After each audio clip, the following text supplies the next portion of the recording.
Okay, good evening.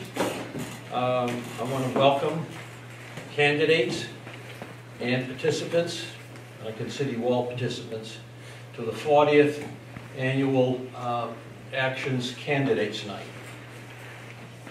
It's been a long time, but I think that presentations like this and events like this have assisted in the town in some good decision making. Can't stress the importance of your participation tonight. We're keeping it like an open forum where people can ask questions directly or write them on a card, and then a moderator will look at them and then read them aloud and for a response. I will circulate the cards if anybody wants to make one out. Just raise your hand and I'll give you one. I'll give you a pen. We will start with offices that are not challenged, and we'll work up, and the selectman's office will be the last on the agenda for this, and that's where probably, since that's the only office that is being contested, there may be some dialogue. I'm going to present to you the moderator, as Attorney Thomas Hunt. He is the former member of the New Bedford School Committee. He's a cable news commentator, and he's a well-known political activist, and not activist, a commentator and consultant on the New Bedford scene. So he's very, very familiar with South Coast political deliberations. I won't carry too long. I just can stress again, and I will at the end, about the importance of any election in this community. Like all communities, we're facing some real challenges, fiscally, environmentally, and all those, and you wonder how the future is going to be borne out in this community as well as many others. And some of the ideas and some of the decisions that are discussed this evening may have really an impact in the future. So I want to commend everyone for being here, and I'm looking forward to your real participation. So I'm going to turn it over to Tom Hunt, and we will start with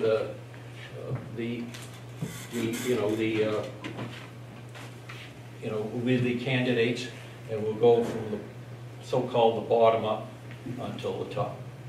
Mr. Hunt, would you let us? Thank you, Judge. So the protocol is that each candidate will be given anywhere from 3 not to exceed 5 minutes. There's no requirement that you use either the 3 or the 5 minutes for an opening statement.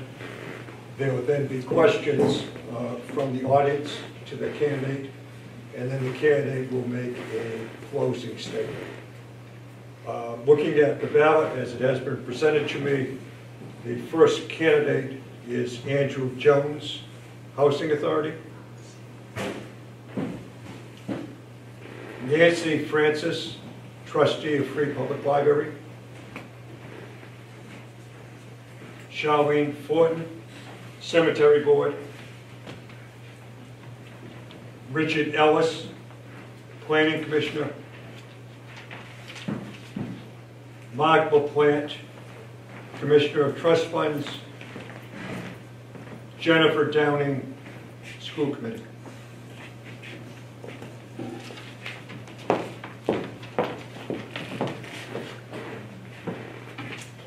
Good evening. Good evening. Good evening. My name is Jennifer Downing, and I'm running for re-election for the school committee. As a parent of 2 children who attend the elementary school, I am proud of our school district and the quality of education that my children receive. I would be honored to continue to utilize my experience to represent the town of Acushnet as a member of the school committee. Together with current members, I'm committed to working hard to address the issues impacting our children's academic performance and overall development, and to continue the tradition of quality education that the Acushnet Public Schools are known for. With over 18 years of experience in the nonprofit sector, I bring a unique and valuable skill set to the school committee. I am currently the Executive Director of Leadership South Coast, an annual community leadership program for individuals representing the nonprofit, private, and public sectors.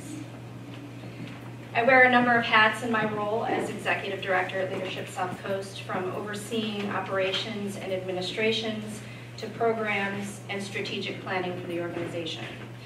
My work at Leadership South Coast keeps me plugged into a broad spectrum of regional issues and trends, including those related to economic development, public health, and of course, education. My role also affords me the opportunity to develop relationships and connections with a diverse network of leaders from across the South Coast region. Giving back to the community through volunteerism has always been important to me. In addition to my work on the school committee, I am a board member for the United Way of Greater New Bedford and currently chair the organization's Community Impact Committee. I also volunteered for several years as an in-school mentor for the South Coast Mentoring Initiative for Learning, Education, and Service. I have a strong work ethic and high standard for excellence. I consider myself to be a collaborative and purposeful leader that values transparency, inclusivity, and respect. As I continue my work on the school committee, my priorities will be to ensure that the committee continues to improve upon teaching and learning in our district. And we will accomplish this by assuring accountability in the superintendent evaluation process, developing policies that support our district improvement plan, arriving at decisions through thoughtful consideration of research, public input, financial impact, and recognized best practices. And finally, by always advocating for the interests, needs, and achievement of all students in our district. I welcome your questions, and I respectfully ask for your vote in April. Thank you for your consideration. If anyone has any questions, you can either give them to Mr. Houcroft or just simply shout out.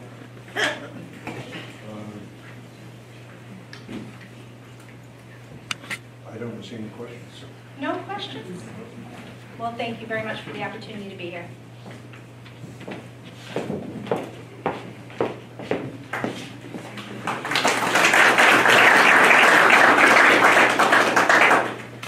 Sarah Gomes, School Committee. Thomas Fortin, Board of Health. Liberio de Silva Soares, Assessor. David DeRoche's Selectman. Yeah. You could come forward. The microphone is yours. All right, very good. And the other candidate, the selectman, may join the, sit at the table if you would like to. Good evening, everyone. My name is David DeRoche, and I'm running for selectman of Acushnet. Thank you for having me here tonight to discuss the matters affecting our town today. I've entered this race because I'm concerned about the fiscal challenges that this town is facing. I believe the town has not gone far enough in its approach to these difficult situations. As I've campaigned around town, visiting over 400 homes so far, and listening to what the people have to say, the overwhelming comment that I have heard is taxes and how this money is being spent. 91% of Acushnet's tax base comes from its residents. Yet in October of 2018, my opponent supported a 5% tax shift of the commercial rate to the residential sector, which would have increased the tax burden onto homeowners. This measure was voted down. Even though I'm a proponent of attracting new business development to this town, the tax rate between residential and business must remain as it is. Last week, the town administration submitted to the Finance Committee a budget with a deficit of over $800,000, with another $1.3 million slated to be spent on town articles. This town already pays some of the highest taxes in the area, yet town departments have reduced a budget of this size. The Finance Committee will balance this budget for the town meeting, but at what cost? Which department budgets will be cut and by how much? And what effect will that have on the residents and the services that they receive? Another important issue I would like to bring up at this time is the article concerning the replacement of Police Chief Michael Alves being proposed for this year's town meeting. This article is requesting that the position be taken out of civil service, opening up the possibility to hire from outside the current force. I spoke with Chief Alves about this matter in detail last month. As selectman, I will oppose this article and will vote that it never makes it on the town warrant. Chief Alves expressed to me that there are numerous members of the current police force who are well qualified to fill his position. I understand I'm the new kid on the block, or maybe the old kid. I cannot debate the positions my opponent has held in the town of Acushnet. But sometimes longevity does breed complacency. Saying this is the way things are done, or kicking the can down the road, leads to stagnation. We need to be proactive, not reactive, in plotting our town's future. I have been watching the selectmen meetings over the last 6 months, and I'm very concerned about the dynamics of the board and how their ability to work together is affecting some of the decisions that are being made. I believe my election to the board would bring a steadiness that is lacking today. Thank you. A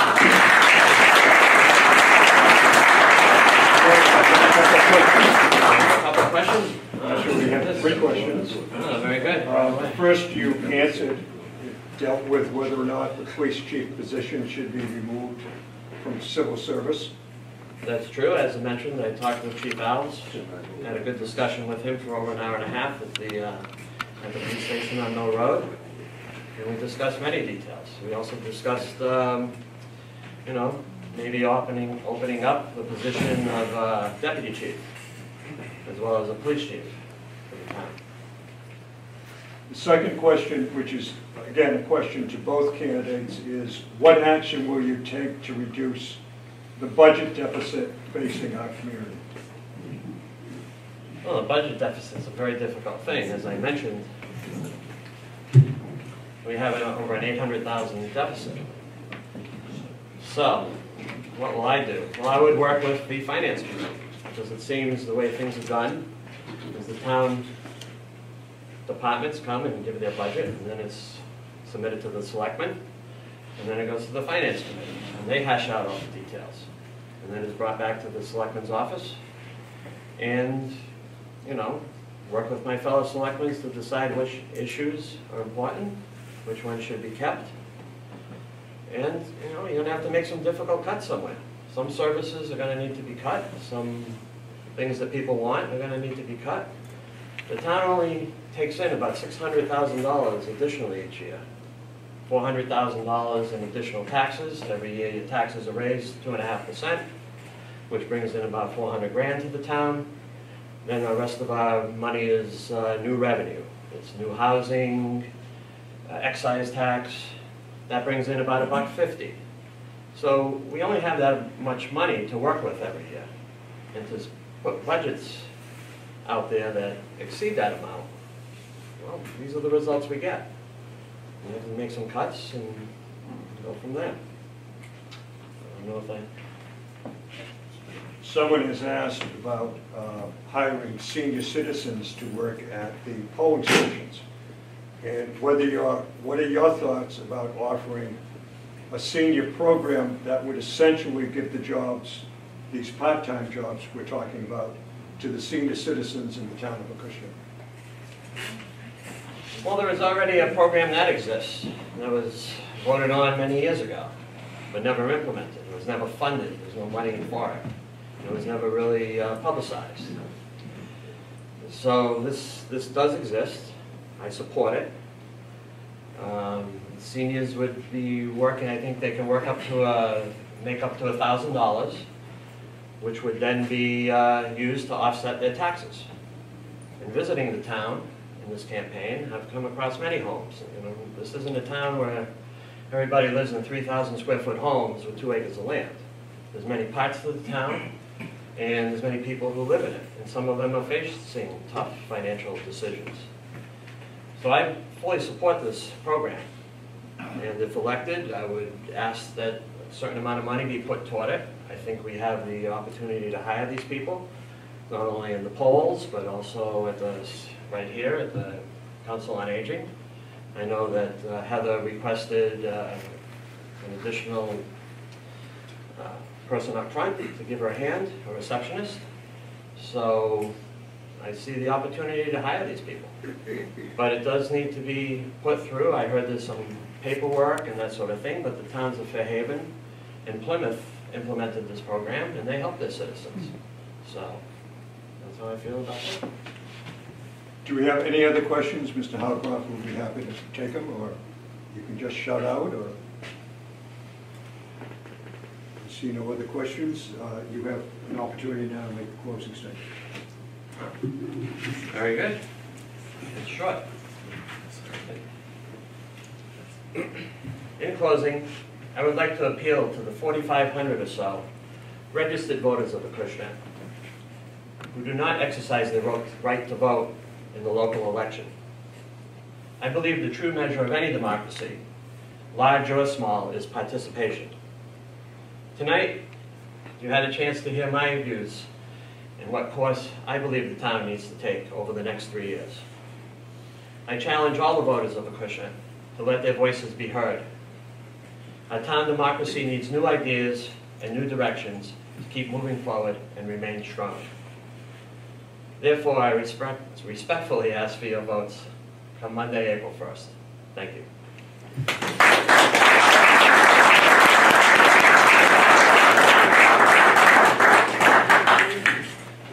Michael Chopper, candidate for selectman.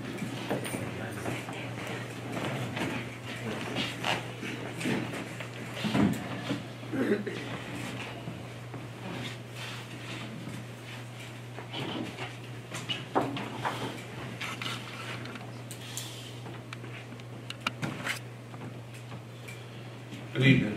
I'd like to welcome everybody here, appointed, elected, past elected officials, after police department. Appreciate you coming. Most of you don't know, if anybody doesn't know me, my name is Michael Chopper. I was born and raised in Acushnet. I'm a lifelong resident and continue to raise my children here. I have over 32 years of experience of serving this great community.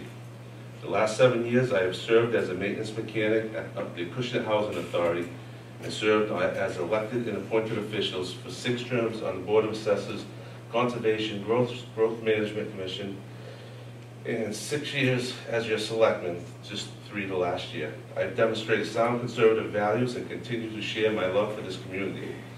I pride myself in volunteerism, and I am a 24+ year member of the Acushnet Lions Club, an organization that has supported our great town and communities to help many families in need.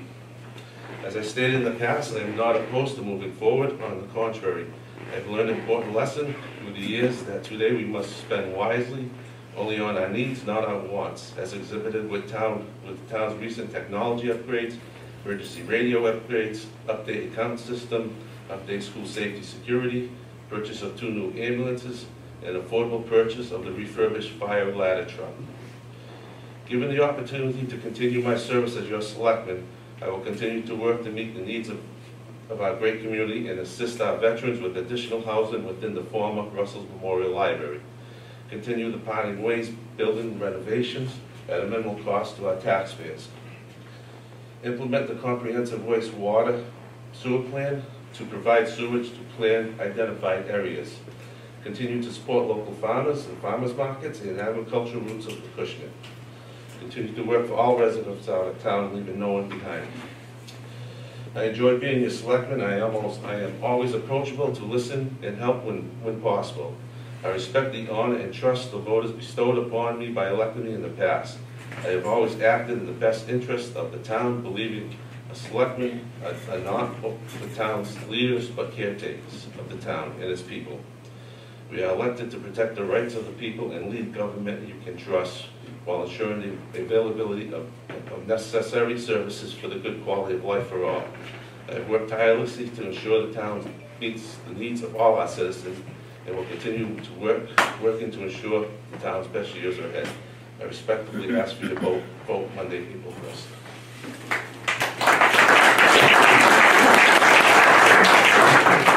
So we have a number of questions.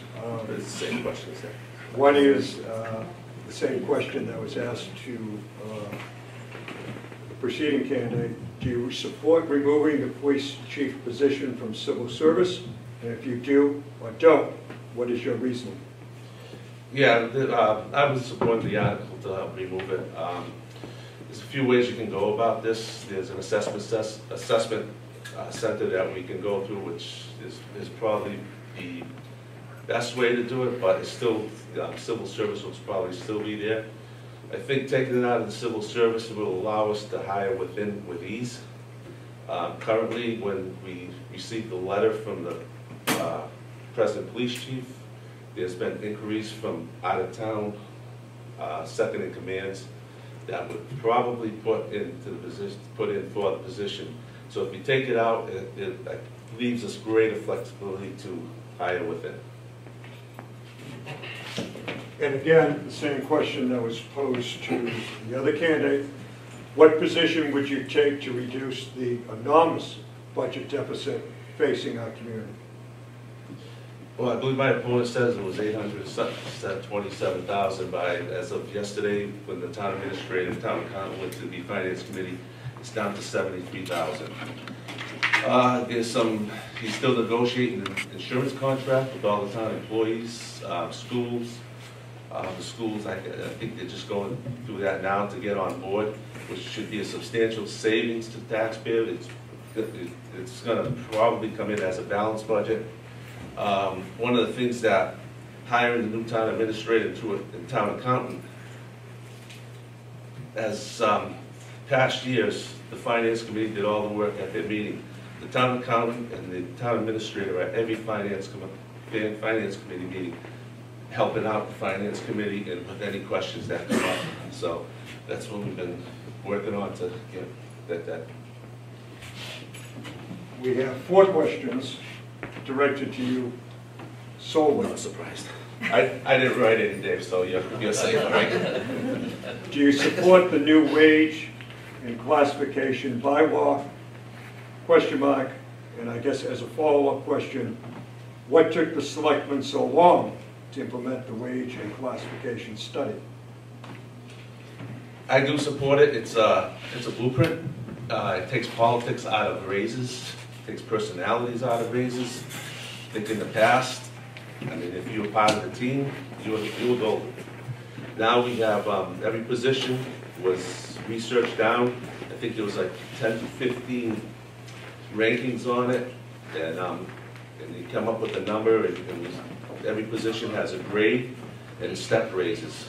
So we went through it. That's for the non-union employees. We just went through it. We passed it Tuesday night.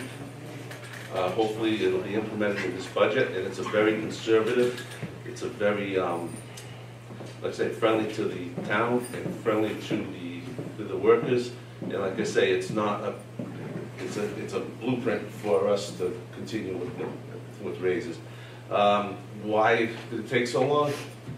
When we hired a new town administrator, he was the one who brought it to our attention, and it's been wrestled back and forth to get it right. So that's what we've been doing. And we have 2 questions that are on the same theme, and the theme is simply why are so many longtime employees leaving Acushnet for jobs in other communities, and whether or not there may be a morale problem among town employees. Why are they leaving? Because we underpay. That's what the wage and classification is doing for us. It's bringing us up to the standards through the area, through our communities. We are definitely losing people. The other communities are paying $10,000, $5,000 more. And just a history, and I've gotten criticized for saving the town $40,000. Just recently, the two towns next to us, Fairhaven and Mattapoisett, were searching for a building inspector. They had the search out. They were paying, I think the salary was $90 and $92, and they weren't getting. There wasn't a line out the door to get them. So they actually they looked into our building inspector. He was filling in Fairhaven when they had nobody. So they offered him a job. He came back to us. So we said, well, here's what we're going to do. We had a maintenance employee leave that was making $60,000 a year. We upped the building inspector / facilities managers together. We brought his pay up $18,000, which I know there's going to probably be a letter coming out about that. I just want to explain this. So that was saving the taxpayers $40,000 on that one decision. And not only does he do that, he is the Greens community representative. I just signed a grant form, I think yesterday, and he's going to bring in about $250,000 to redo the lighting and the electrical in the schools. Do we have other questions from any members of the audience? You can simply shout them out or give them to John, and I'll be happy to read them. If not, Discussion. Mr. Chopper, full disclosure for everybody that doesn't know, I'm a member of the police department, as is pretty much close to the back row here. Yeah, I know. I introduced you. On the one hand, you mentioned the wage and classification scale, taking the politics out of raises, out of positions, so to speak. And you adopted that, correct? Or are adopting the wage and classification? We adopted it Tuesday. Okay, but on the flip side, when we're talking about civil service for the police chief, civil service was established to take the politics out of that position. Fortunately, the police do a job sometimes that requires us to make difficult decisions in the community. The vast majority of us on the department grew up in town and reside in the town now. We made a conscious decision to move back into the town. Civil service, though some may say it's antiquated, offers an opportunity. You mentioned at the assessment center, and I would suggest that the assessment center within the auspices of civil service is certainly the way to go. Yeah, Because it's one, you were talking about taking politics out of one thing, but potentially putting it into another thing. Well, I think the best way to describe that, I don't know if people are familiar that this current police chief never had a contract.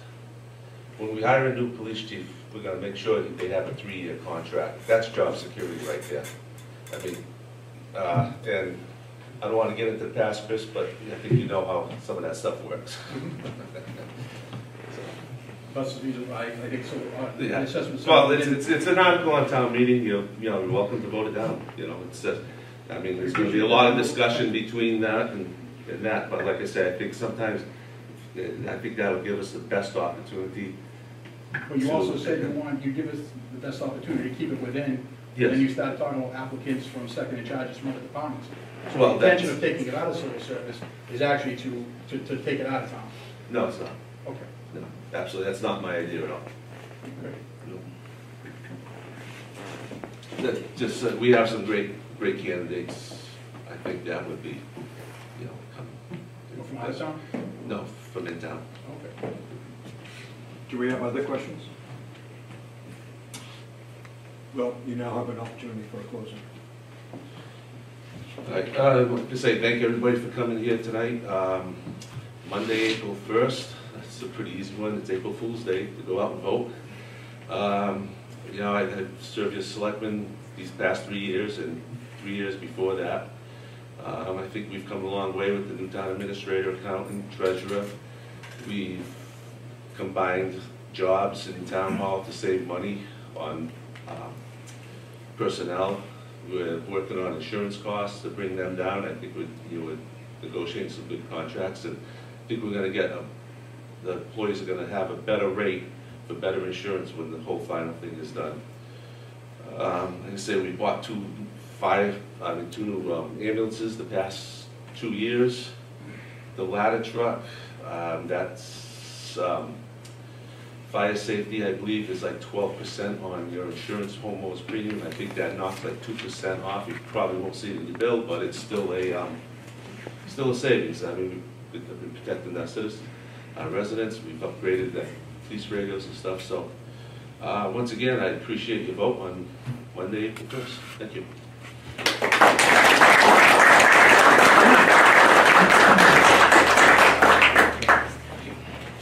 Have any of the candidates whose names I called showed up? Apparently not. John? Microphone, John.